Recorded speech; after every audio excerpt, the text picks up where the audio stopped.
Oh, Mudakiase relative, this is Joanne Spotted Bear. I am the Director of International Native Indian Programs, ANIPI. My question is, we have over 1,700 tribes between First Nations and the Red Nation, Micronesia, Hawaii, Belize. My question is, as a sovereign nation of the Lakota Oyate, the word sovereign is S-O-V-R-A-N. Sovereignty is the people across the sea. Mr. Donald Trump is asking Mr. Obama for a birth certificate. My question is, where's Mr. Donald Trump's Red Nation birth certificate? We are sovereign people of the land. Why are you being told what to do? So when I saw this and I saw all the troubles, the drinking, the drugs, the suicide, poverty, genocide, native world wars, elderly abuse, child molestation, our land being sold by the Cobelkes, and the James Ray Arthur story where the 3 people died in the sweat lodge, I am fed up. I am madder than hell. I'm pissed off. Okay, a lot of you know that. So what are we going to do? Well, when I first started realizing all of these troubles, I asked, where does AT&T and places like Sprint get their international numbers? One of the states were mentioned in Nevada, Carson City, Nevada. So I went to Carson City, Nevada, which is about 30 miles from where I live, and I filled out an entity number. And I told my tribe, as a sovereign nation, why are you having such a hard time? This is our land. What's going on? Okay, I did a lot of research. The birth certificates and social security cards are part of the Straw Man Act, off the Wizard of Oz. The original story is they want us dead, okay? That's why there's so many problems. In order to get our land back, we are going to have to come together. We are going to have to form the greatest team ever to be formed.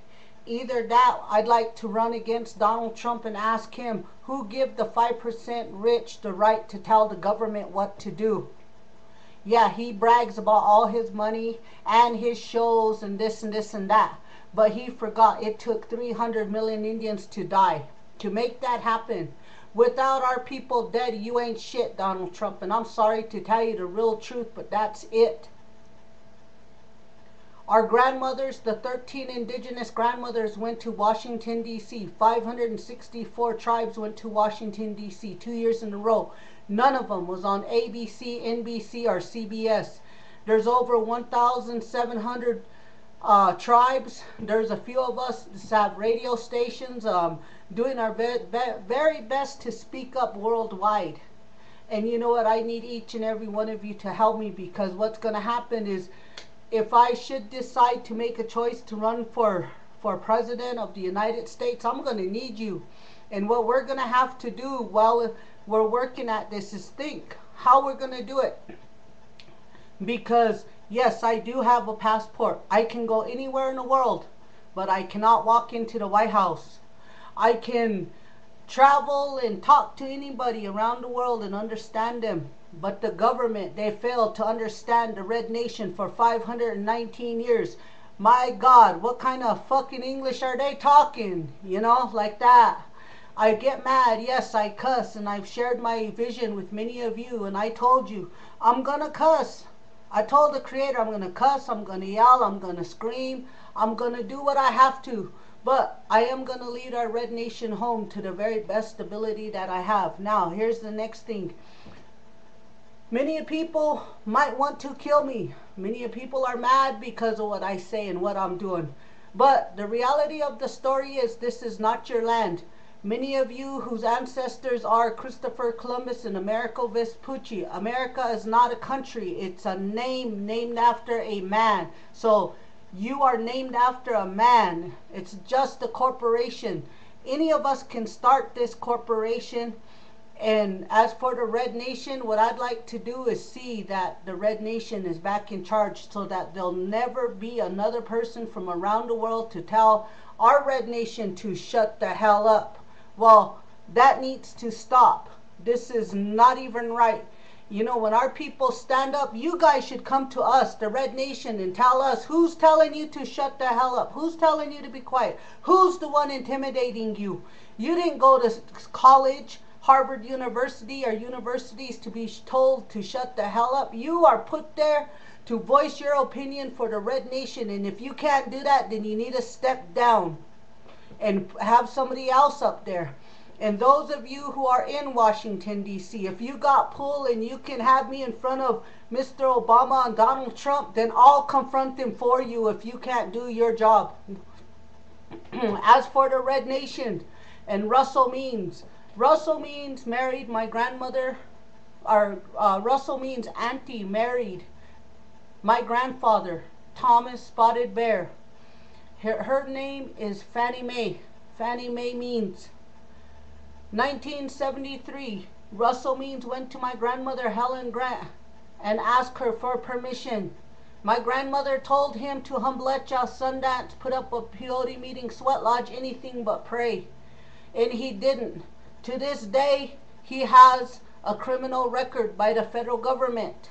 Okay, he was in Washington, D.C. in jail over there in the 70s because of Anna Mae's death. To this day, at this time, he marches across the United States. I don't hate him, but I'm not going to agree to what he did because he did not listen to my grandmother. My grandmother, at that time, she was an old lady. Now, let's continue and keep on talking. If I were to become president of the United States, we will resign all treaties, and this land will go back to the Red Nation, because officially this is our land. It belongs to us. It don't belong to Donald Trump. It doesn't belong to the 5% rich here on the Red Nation. It belongs to us. We are sovereign owners, and they did not pay their debt. So if Donald Trump wants to get a little cockeyed, then he needs to realize that even he never paid his debt to the Great Red Nation. As for money, the Shakopee Sioux and the Lumbee Indians, they want to be rich, but if they were to spread their money among the poorest people, 1,700 tribes, they would no longer be rich. So there is no rich Indian until every single one of us come up, and that's my ultimate goal, is to fight drugs, alcohol, suicide, poverty, genocide, native world wars, elderly abuse, child molestation, fight for our land, fight for what is rightfully ours in the most sacred way of life, so that all of us no longer have to suffer. And none of us is better than one another. And as for John Stossel, he needs to be quiet because he too can be paying a high price. He might just get taxed a little bit extra for all that talking he's doing. As for me, if I should die, remember, I didn't die because I was selfish, greedy, or insecure. I died simply because I loved you. Nothing more, nothing less. That's why I post all those things up there.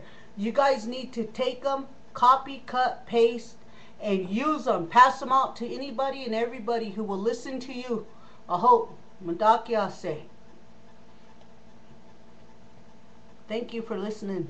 Thank you for your time. Hope.